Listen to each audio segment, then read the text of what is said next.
Hello बच्चों, सभी को जय मां सरस्वती। अल्फा सीयूटी में आप सभी का हार्दिक स्वागत है।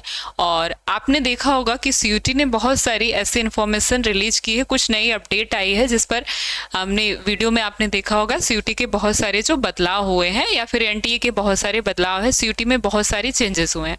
ठीक है, उसी चेंज में से हमने देखा था कि अब एग्जाम जो है वो हाइब्रिड मोड में नहीं होगा, ओनली सीबीटी मोड में होगा। और जो 63 सब्जेक्ट से पहले वो अब 37 सब्जेक्ट में हो जाएंगे। और जो आप पहले 6 सब्जेक्ट लेते थे मेन सब्जेक्ट, अब आपके पास 5 सब्जेक्ट रह जाएगा। और दूसरा एक था कि जो पहले जनरल टेस्ट था वो अब बदल कर क्या हो गया है, जनरल एप्टीट्यूड टेस्ट हो गया है।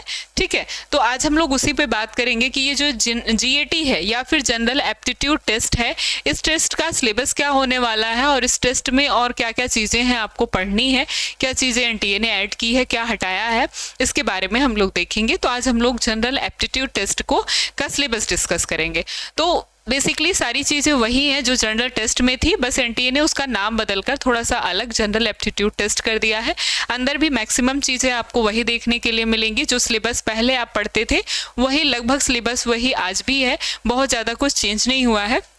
अब की बार का जो सिलेबस है उसमें जनरल एप्टीट्यूड टेस्ट में आपको जनरल नॉलेज देखने को मिलेगा, करंट अफेयर मिलेगा जो आपको पहले भी मिलता था, जनरल मेंटल एबिलिटी ये भी पहले थी, न्यूमेरिकल एबिलिटी है और क्वांटिटेटिव रीजनिंग है। क्वांटिटेटिव रीजनिंग सिंपल एप्लीकेशन है और बेसिक मैथमेटिकल में आपके पास जो है सिंपल और बेसिक मैथमेटिकल कॉन्सेप्ट है, आपके पास अर्थमेटिक है, अलजेब्रा है और ज्योमेट्री के टॉपिक होंगे।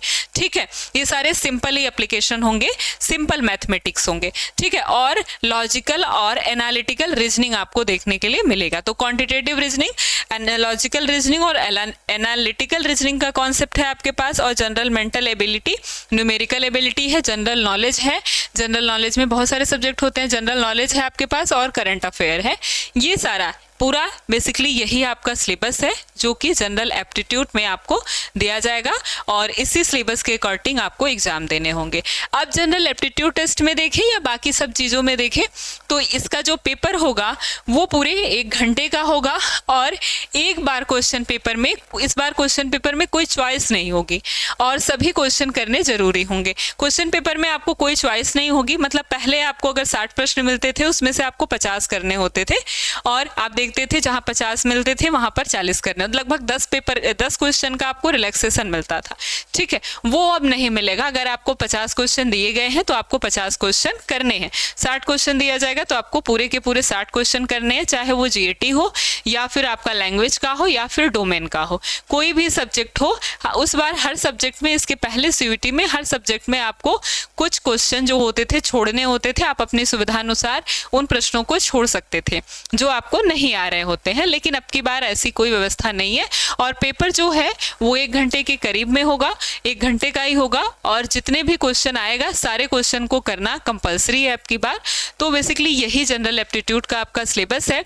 और अगर हम देखें तो जनरल एप्टीट्यूड का सिलेबस आपका जो है वो थोड़ा सा बड़ा है, थोड़ा लेंदी है। आपको इसमें मैथ भी पढ़ने के लिए मिलेगा, आपको रीजनिंग के बहुत सारे टॉपिक पढ़ने के लिए मिलेंगे, पर जनरल नॉलेज अपने आप में है, करंट अफेयर है जो कि टफ है। ठीक है, तो ये सारे आपको चीज़ें एक ही साथ आपको पढ़ने के लिए मिलेंगी और ये अभी तक आपने पढ़ा भी नहीं होगा। रीजनिंग आप लोगों ने नहीं पढ़ा होगा, मैथ में बेसिक मैथ आपने थोड़ा पढ़ा होगा, वो थोड़ा सा मैथ वालों के लिए होगा, बायो वालों के लिए वो भी नहीं होगा। प्लस जनरल नॉलेज और करंट अफेयर के टॉपिक आपको थोड़े से आपके लिए नए ही हैं, समझ जाइए। आपने अगर आप साइंस के हैं तो आपने जनरल नॉलेज भी नहीं पढ़ा होगा और करंट अफेयर तो हमेशा चेंज होता रहता है, ये अपने आप में टफ है, बहुत ज़्यादा आपको करंट अफेयर पढ़ना पड़ता है। ठीक है, आप देखिए कि ये सब कुछ आपको एक ही जगह कैसे आपको पढ़ना है, क्या करना है, ये सारी चीज़ें आपको एक ही जगह लक्ष्य बैच में मिल जाएंगी। और इस बैच में आपकी हर सब्जेक्ट की लाइव क्लास होगी, प्लस आपको जो भी पढ़ाया जाता है उसका क्लास नोट आपको पीडीएफ दिया जाएगा, प्लस आपको सारा स्टडी मटेरियल, जितने भी इंपॉर्टेंट क्वेश्चन हैं ऑब्जेक्टिव प्रश्नों के साथ, पीवाईक्यू के साथ, एमसीक्यू के साथ, सारा ऑब्जेक्टिव क्वेश्चन आपको दिया जाएगा, बुकलेट टाइप का दिया जाएगा, प्लस आपका मॉक टेस्ट कराया जाएगा, प्रैक्टिसेस की क्लासेस होंगी आपकी, और जो भी अगर आपका कुछ भी डाउट रह जाता है वो भी सॉल्व कराया जाएगा। प्लस आपकी डाउट क्लास ग्रुप में कराई जाएगी, ठीक है। और ये बैच आपको केवल 699 रुपए में मिलता है।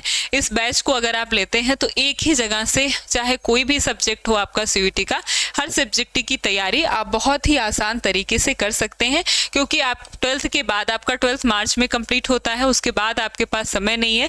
अप्रैल का समय है आपके पास, मई में आपका एग्जाम ही हो जाता है, 1 महीने का समय है और सिलेबस जो है वो बहुत बड़ा है और समय बहुत कम है।